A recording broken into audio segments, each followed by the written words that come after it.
Okay, so now we're going to go on to geometric series, and we're first going to talk about geometric finite series. So again, as a recap, a geometric pattern is anytime we have a common ratio or we're multiplying or dividing by the same number in our sequence. And then a series is when we take the sum of those terms in the sequence. So if I want to find the sum of the first 9 terms, that's finite because I only want 9 numbers there of the series shown below.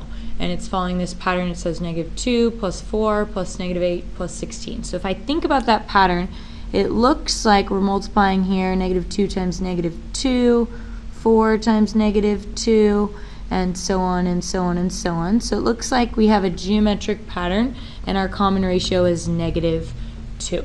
So I've got a couple options if I want to find the sum. Again, I can always do things by hand. So if I want to find all the way out to the 9th term, then I can go ahead and add these all up by hand. I also could set up a summation and say that if I add from the 1st to the 9th term, I would just need to write the explicit formula for my geometric sequence here, which would be a1 -2 times my common ratio -2 to the power of n minus 1. So that would be another option there.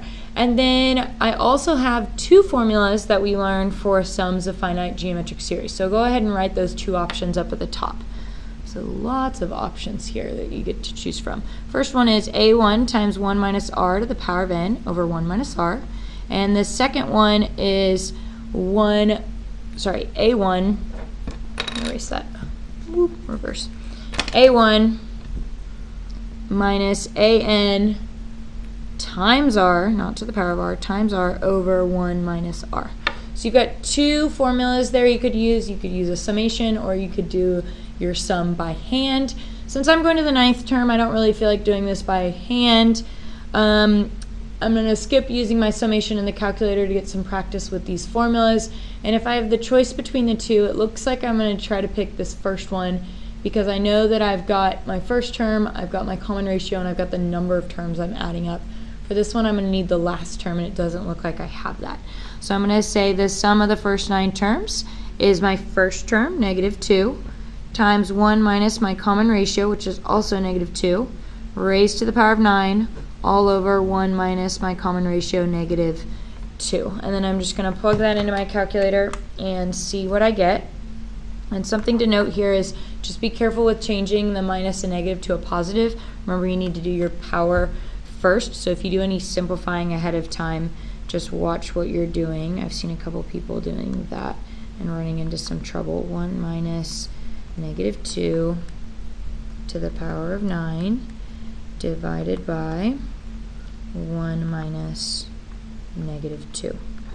And that should give me -342 as my finite sum there.